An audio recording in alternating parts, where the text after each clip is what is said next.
السلام علیکم ورحمۃ اللہ وبرکاتہ۔ الحمدللہ رب العالمین والصلاة والسلام علی اشرف الانبیاء والمرسلین وعلی آلہ واصحابہ اجمعین، اما بعد، قال اللہ تعالی اعوذ باللہ من الشیطان الرجیم، بسم اللہ الرحمن الرحیم، وآت ذا القربى حقه والمسکین وابن السبیل۔ میرے محترم سامعین کرام، حاضرین انجمن، آج میں جس تقریر کے موضوع پر لفظائی کرنا چاہتا ہوں اس کی تقریر کا عنوان ہے حقوق العباد۔ اللہ رب العالمین نے قرآن مجید کے اندر ارشاد فرما دیا، وَآتِ ذَا الْقُرْبَى حَقَّهُ وَالْمِسْكِينَ وَابْنِ السَّبِيلِ، یعنی مکمل مسلمان بننے کے لیے ضروری ہے حقوق اللہ، یعنی اللہ کے حقوق ادا کرنے کے ساتھ ساتھ حقوق العباد یعنی بندوں کے حقوق کی بھی ادائیگی چاہیے۔ میرے محترم سامعین کرام، آج معاشرے میں دیکھا جاتا ہے بعض حضرات تو ایسے ہیں جو حقوق اللہ کے معاملے میں بڑھ چڑھ کر حصہ لیتے ہیں، یعنی نماز، روزہ، زکوٰۃ، حج اور دوسری عبادات وغیرہ بڑی دلچسپی کے ساتھ ادا کرتے ہیں، مگر حقوق العباد کے معاملے میں بہت بے پرواہ ہیں، یعنی اس سے دلچسپی نہیں لیتے، یعنی لوگوں سے صحیح معاملات نہیں رکھتے ہیں، اچھے اخلاق و کردار کے حامل نہیں ہیں، اور ایمانداری جیسی خوبیوں سے بہراور ہیں۔ الغرض حقوق اللہ اور حقوق العباد دونوں کو کما حق ادا کرنے والے حضرات معاشرے میں کم ہی پائے جاتے ہیں۔ میرے اسلامی بھائیوں، اگر کوئی شخص حقوق اللہ کو نہیں ادا کرتا تو یہ مسئلہ سب کو معلوم ہے کہ کل قیامت کے دن اس کے ساتھ کیا کیا جائے گا۔ لیکن اگر کوئی شخص حقوق اللہ کو ادا کرنے کے ساتھ ساتھ حقوق العباد ادا نہیں کرتا تو ایسے شخص کے بارے میں اس بات کا ڈر ہے کہیں رحمت الہی سے محروم اور جہنم کا ایندھن نہ بن جائے۔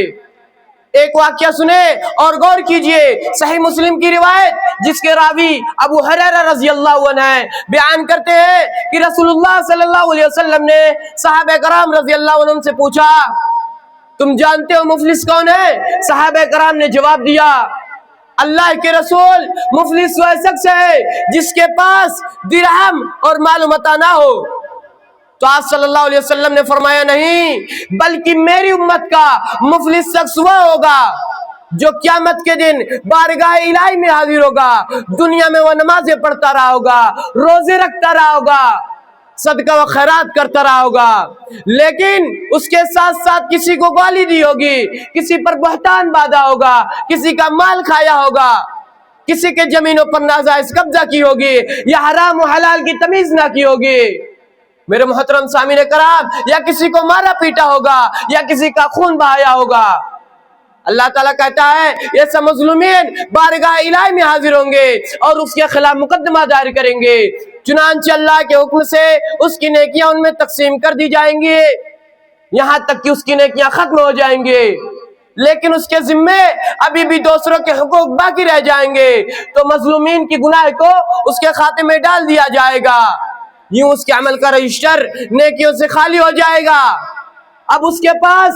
گناہ ہی گناہ باقی رہ جائیں گے، بلکہ دوسرے کے گناہوں کا بوجھ بھی ڈال دیا جائے گا۔ میرے محترم سامعین کرام، نماز، روزہ، زکوٰۃ اور حج اور دوسری عبادات کے ساتھ ساتھ حقوق العباد کی کتنی اہمیت ہے اور اس کی ادائیگی بھی کتنی ضروری ہے۔ ان میں کوتاہی سے ہماری عبادتیں برباد ہو سکتی ہیں۔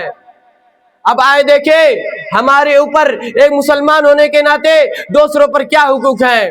میرے اسلامی بھائیوں، حقوق العباد میں سب سے پہلے والدین کے حقوق آتے ہیں۔ آپ حضرات نے حقوق الوالدین پر خطبہ ضرور سنا ہوگا، اور واقعی یہ ایک وسیع و عریض اور اہم موضوع ہے جس کو الگ سے بیان کرنے کی ضرورت ہے۔ مناسب معلوم ہوتا ہے کہ اس پر گفتگو نہ کر کے حقوق العباد میں سے صرف ان لوگوں کے حقوق بتا دیے جائیں جن کی طرف سے لوگ زیادہ غافل ہیں، جن سے آگاہ کرنا آج کی خاص اور اہم ضرورت ہے۔ اللہ رب العالمین نے قرآن مجید میں رشتہ داروں کا حق دینے، ان کے ساتھ حسن سلوک کرنے اور ان کی خبر گیری کرنے اور ان کے ساتھ ہر قسم کا تعاون کرنے کا حکم متعدد مقامات پر دیا ہے اور بار بار دیا ہے، جیسا کہ ایک مقام پر اللہ تعالیٰ ارشاد فرماتا ہے وَآتِ ذَا الْقُرْبَى حَقَّهُ، اور رشتہ داروں کا ان کا حق دیتے رہو۔ میرے محترم سامعین کرام، اس آیت کریمہ کے اندر حکم ہے جو حضرات صاحب حیثیت ہیں، یعنی ان کے پاس مال و دولت ہے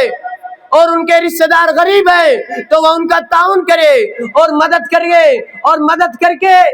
یہ سمجھے کہ ہم نے ان کا حق ادا کر دیا، ان پر احسان نہیں کیا ہے۔ اور اگر صاحب ثروت ان کا حق ادا نہیں کرتے تو اللہ کے نزدیک مجرم قرار پائیں گے۔ میرے محترم سامعین کرام، آج معاشرے میں دیکھا جاتا ہے کہ بعض حضرات تو ایسے ہیں جو اپنے رشتہ داروں کا حق ادا کر کے ان پر احسان جتلاتے رہتے ہیں، ان کی عزت وقار کو مجروح کرتے رہتے ہیں۔ جو لوگ ایسا کرتے ہیں وہ اللہ رب العالمین کے اس فرمان پر اچھی طرح غور کر لے، یا ایھا الذین آمنوا لا تبطلوا صدقاتکم بالمن والعاذہ، اے ایمان والو اپنے صدقات و خیرات کو ایذا پہنچا کر برباد نہ کرو۔ اس آیت کریمہ میں بتایا گیا ہے کہ صدقہ و خیرات کر کے احسان جتلانا اور تکلیف و باتیں کرنا اہل ایمان کا سیوا نہیں، بلکہ ان لوگوں کا سیوا ہے جو منافق ہیں اور ریاکاری کے لیے خرچ کرتے ہیں۔ یہی وجہ ہے کہ آج ایک رشتہ دار غریب اور ضرورت مند ہونے کے باوجود اپنے کسی مالدار رشتہ دار سے مدد لینے سے کتراتا ہے۔ اسی طرح ہمارے اس رویے اور اخلاق سے کتنے ہی ضرورت مند رشتہ دار ہماری مدد سے محروم رہتے ہیں۔ میرے اسلامی بھائیوں، اور یہ بھی جان لے کہ رشتہ داروں کے حقوق کی ادائیگی اور ان کے ساتھ حسن سلوک کو صلہ رحمی کہا جاتا ہے۔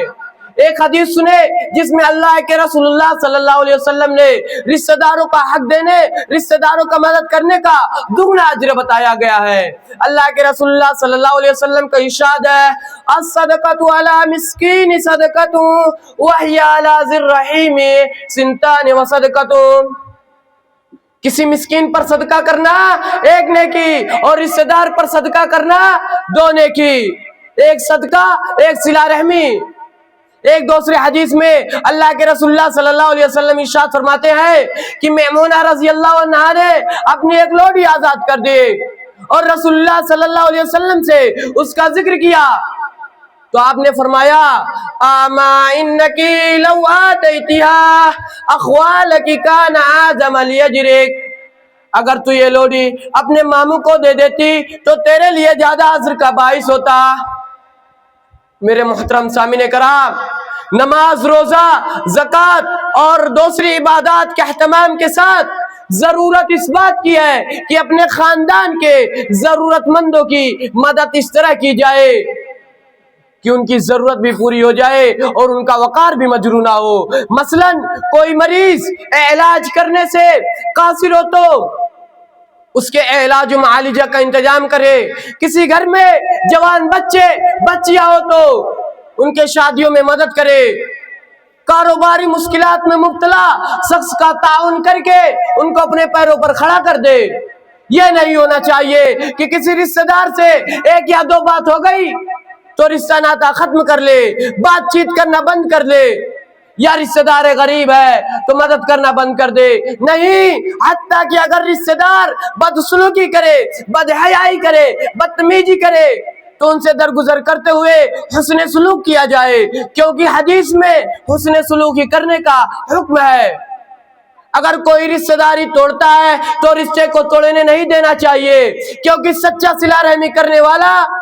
وہی ہے جو ٹوٹے رشتے کو جوڑے۔ گالی دینے والے کو گالی نہیں دینا چاہیے بلکہ اسے ہدایت کی دعا دینی چاہیے۔ میرے اسلامی بھائیوں، اس سلسلے میں ابو بکر صدیق رضی اللہ عنہ کا ایک واقعہ سنے جس میں ہمارے لیے بڑی عبرت ہے۔ میرے اسلامی بھائیوں، ابو بکر صدیق رضی اللہ عنہ کی بیٹی عائشہ رضی اللہ عنہا پر جب منافقوں نے تہمت لگائی تو ان کے ساتھ چند مسلمان بھی شریک تھے۔ ان میں سے ایک مصطح بن اساسہ رضی اللہ عنہ تھے، یہ نہایت غریب تھے، مکہ سے ہجرت کر کے مدینہ آئے تھے اور ابو بکر صدیق رضی اللہ عنہ کے خالہ زاد بھائی تھے اور ابو بکر صدیق رضی اللہ عنہ ان کے گھر کی کفالت کرتے تھے۔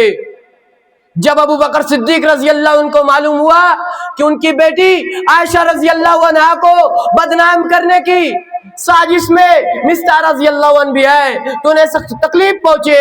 اور انہوں نے یہ قسم کھائی کہ آئندہ وہ مستح رضی اللہ